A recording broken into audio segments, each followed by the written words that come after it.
Just before me, Kostas has, I think, somehow orchestrated his talk around the theme of resistance, but also of the horizon beyond resistance. And I would like to start with this. Resistance was the key word, I think, not only for the political left, but perhaps even more for the social movements that developed during the 90s, after the fall of the so-called socialist regimes in Eastern Europe. And that meant that somehow the revolutionary horizon was retreating, was not an immediate political perspective anymore. It was not about socialism, it was about resisting all that neoliberal capitalism that seemed completely overwhelming and irresistible at a world scale. So resistance was absolutely the key word. And it was around this theme that the new political and social subjects emerged during that period with the anti-globalization movements, the World Social Forums, and so on. Now, with Greece, and of course as the result of the crisis of the capitalist system that started in 2008, we have a new horizon emerging, which is of course both a reconnection with the former one, but as you know, history never repeats itself. It is an emancipatory perspective that is linked to the possibility of a very concrete victory at a decisive point, at a decisive site, where somehow all the contradictions seem to crystallize and to concentrate. And Greece was the name of that site during that period. Kostas has mentioned, and I think that all of you have in mind, those extraordinary images of the social movements of the popular mobilizations of the 2010-2012 period. Syriza's rise from the range of a small party of the left to being now at the gates of governmental power is the outcome of those struggles. And it is no coincidence if just after Greece comes Spain with the rise of Podemos and moreover of the radical left, because Greece and Spain were those countries in Southern Europe where the level of popular mobilization has been the highest, where the political crisis developed towards, in its majority, a movement towards the left and not towards right-wing, xenophobic, populist formations. But the rise of Syriza and what is happening at the political level is also the outcome of the realization of the fact that these mobilizations as such, the horizon of social movements, if you like, are not sufficient by themselves to overturn the situation, to break with that extreme version of neoliberal shock therapy that has been imposed via the mechanism of the memoranda in Greece. A political break was necessary. And the intervention of Syriza came exactly at that moment, in spring 2002, when after 2 years of enormous, gigantic popular mobilizations, not a single measure of the memorandums had been withdrawn. A political alternative was necessary, and Syriza succeeded in capturing the imagination of the people and the momentum actually of the conjuncture by putting forward its perspective about a unitary anti-austerity government of the left.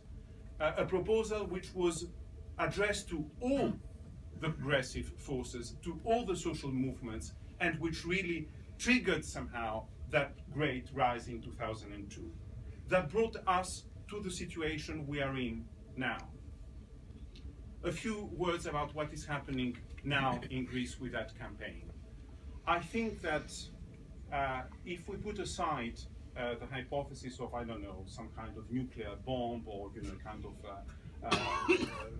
I don't know, a geopolitical event of some completely unpredictable type, Syriza cannot lose the vote on the 25th of January. Syriza will lead. What is absolutely crucial, however, is the extent of that victory and whether it will be sufficient for Syriza to secure a parliamentary majority. And I'm not saying this because, I believe somehow in the fact that, the parliamentary majority is a goal per se. Besides, the proposal to the other forces of the anti-austerity left to form a unitary government is still valid. Unfortunately, they do not accept it, especially the Communist Party. However, the majority in parliament is crucial in order for Syriza to be able to implement its program without making concessions to any possible ally. Because unfortunately, once again, due to the refusal of the Communist Party all these years to join its forces with ours, there is no possibility of an alliance with other left-wing forces. So Syriza might find itself in a position where it will be forced somehow to draw support from other parts, so on its right, in the parliament, and therefore make concessions. And you have noticed that many times in the international press, there is clearly indication that, you know, these people will not achieve a parliamentary majority. They will be forced to make concessions because they will need allies in parliaments that are more moderate, more reasonable, as the media say, than them. Syriza will come to power with a very clear mandate: break with austerity politics. And this means two things. First of all, liberate the country from the burden of the debt.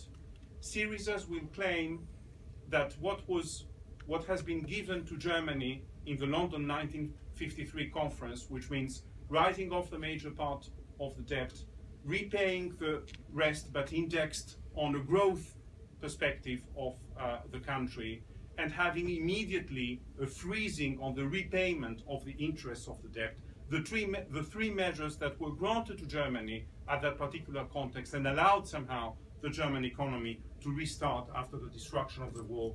This is exactly what is needed to sort out the issue of the Greek debt, which is unsustainable as it is. After 4.5 years of shock therapy, the ratio of the debt compared to the GDP has, you know, skyrocketed from 120 to 180% nearly. And liberating the country from the burden of the debt is the condition actually to open up a perspective of a socially oriented and environmentally oriented growth, a growth that will satisfy the social needs and not the interests of the few.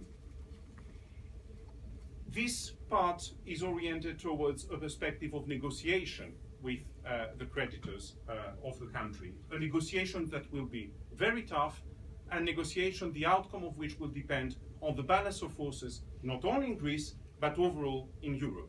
And this is why, for that immediate, absolutely crucial and central political objective, the support of all the progressive forces in Europe is absolutely crucial. And this is not only about solidarity to Greece. The issue of the sovereign debt is a problem in most European countries.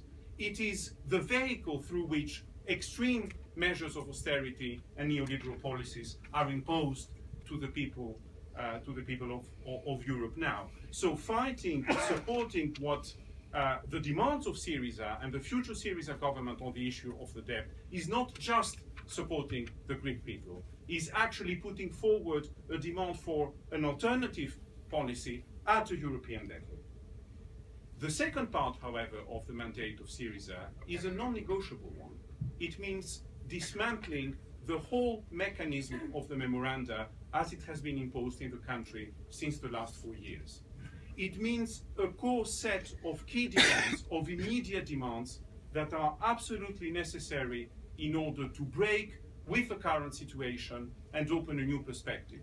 Among them, re-establishing the minimum wage to the pre-2010 level, re-establishing the whole system of collective conventions and labor legislation that has been completely destroyed by the memoranda, which means opening a space for social mobilization, for the rebuilding of a proper trade union movement in Greece, for reversing the balance of forces, of class forces, in favor of the forces of the working people.